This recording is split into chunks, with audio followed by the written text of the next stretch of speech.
Tuhan bersamamu. Inilah Injil suci menurut Santo Lukas. Pada waktu itu Yesus berkata kepada murid-muridnya, akan datang harinya kalian ditangkap dan dianiaya. Karena namaku kalian akan diserahkan ke rumah-rumah ibadah, dimasukkan ke dalam penjara, dan dihadapkan kepada raja-raja dan para penguasa. Hal itu akan menjadi kesempatan bagimu untuk bersaksi. Sebab itu, tetap teguhlah di dalam hatimu. Jangan kalian memikirkan lebih dahulu pembelaanmu. Aku sendirilah yang akan memberi kalian kata-kata hikmat, sehingga kalian tidak dapat ditentang atau dibantah lawan-lawan. Dan kalian akan diserahkan juga oleh orang tuamu, saudara-saudaramu, kaum keluargamu, dan sahabat-sahabatmu, dan beberapa orang di antaramu akan dibunuh.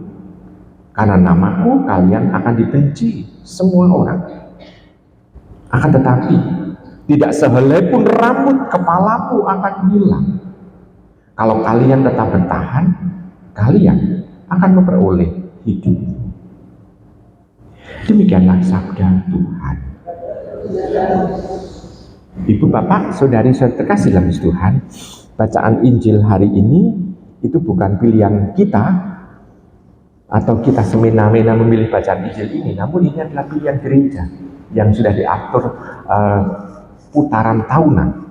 Dan kebetulan di situ kita melihat bahwa menjadi orang Katolik, menjadi pengikut Tuhan, itu kalau mengalami banyak tantangan, banyak rintangan, banyak siksaan, banyak celaan, banyak hinaan, adalah hal yang biasa. Karena sudah dikatakan oleh Tuhan Yesus terlebih dahulu.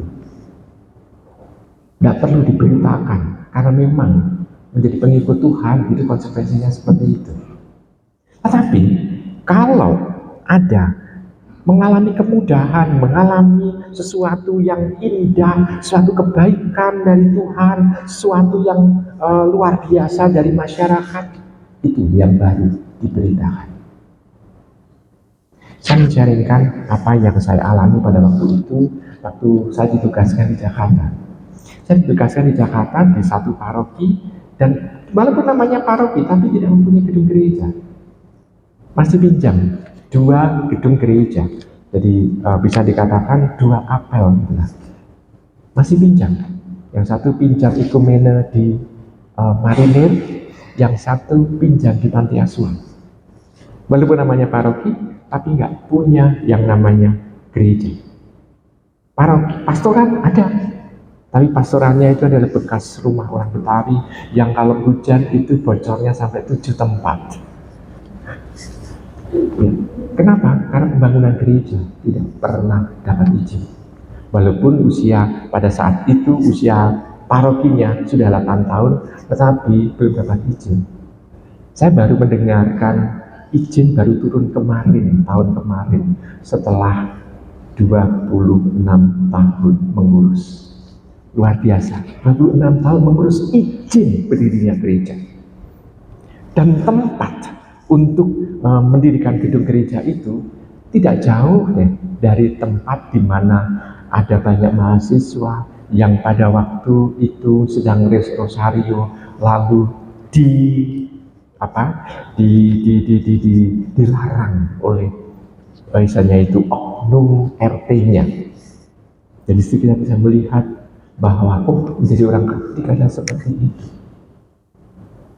Tetapi justru kita bisa merasakan bahwa kedalaman, kedewasaan soal iman itu ditampakkan di sana.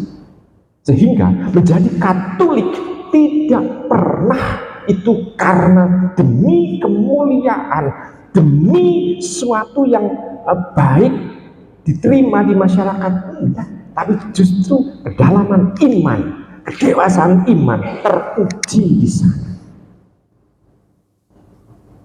Yang mengherankan pada waktu itu, waktu saya tugas di sana adalah nanti sang dewasa tetap lancar, banyak Bahkan seringkali itu membaptis pasti lebih dari 6 dan 7, baik menjelang Paskah maupun menjelang Natal. Ternyata sulitnya di dalam berdoa itu justru menjadi daya tarik tersendiri, karena iman umat teruji. Maka nubuat Tuhan dalam bacaan Injil hari ini sungguh-sungguh itu terjadi. Padahal Tuhan bersabda 2000 tahun yang lalu, namun terjadi.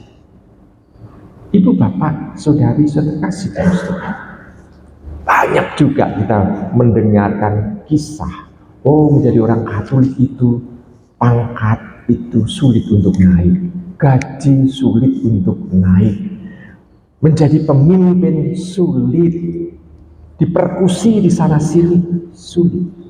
Itu tidak lagi menjadi berita, karena sudah kerap dirasakan. Kalau mengalami kemudahan, beritakanlah, karena baru itu adalah sesuatu yang luar biasa. Nah, kita tidak usah bicara tentang mayoritas-minoritas, namun yang kita bicarakan adalah kualitas iman. Maka ibu bapak sudah terkasih, kita bangga mendapatkan tekanan seperti itu. Kenapa? Karena ini ujian bagi diri kita. Tuhan saja mengalami hal demikian. Kebenaran Tuhan memang tidak bisa ditutup-tutupi, tetapi kebenaran seringkali dikalahkan dengan orang yang haus kekuasaan, haus akan kemewahan, haus akan keduniawian. Kita melihat salib ada di sana. Tuhan Yesus seolah-olah menjadi tumbal akan kekerasan dunia. Namun tetap kebenaran itu akhirnya menang. Nah, ibu bapak, saudara sekasih, kita menjadi orang Katolik adalah agen-agen untuk memenangkan kebenaran itu. Maka biarkanlah kebenaran itu menuntun kita. Jangan takut, karena kebenaran itu ada di dalam nama Tuhan. Karena dialah sang sumber kebenaran itu. Dialah yang adalah kebenaran sejati itu. Kita tidak boleh takut. Maka ibu bapak saudara sekasih, bacaan ini sebetulnya mau menguatkan kita. Zaman gereja pula, sejarah gereja pula, banyak martir yang mau untuk memberikan hidupnya. Dia tidak takut untuk mengakui bahwa dirinya adalah pengikut Tuhan, dan mau untuk menjadi martir. Dan martir zaman sekarang ada banyak sekali. Abad 21 pun tetap ada martir. Kita bisa mengingat kisah saudara-saudari kita yang ada di Syria dan Irak beberapa dekade waktu 10 tahun yang lalu misalnya. Karena gerakan ISIS itu, teroris itu, kita tidak bisa mengatasnamakan agama, tapi karena itu teroris. Kita juga bisa melihat bahwa 15 tahun saudari-saudara kita yang seiman di Nigeria misalnya, itu yang mati hanya ada sekitar 50 ribuan. Itu berita dari media massa, bukan media massa tapi ya media massa misalnya dari Afrika. Kita bisa melihat di sana kematian tetap ada. Namun apakah mematikan iman kekatolikan, iman kekristenan? Tidak. Justru menarik banyak orang. Kok ada orang yang tidak takut mati? Berarti tanda bahwa Tuhan tetap menarik bagi banyak orang. Maka mari ibu bapak saudara sekasih dan Tuhan, kita bangga punya Tuhan yang tidak mengarahkan kita untuk mencari kemasyhuran di dunia ini, kemewahan di dunia ini. Namun Tuhan menginginkan adanya kesetiaan dari kita semua. Selamat merenungkan.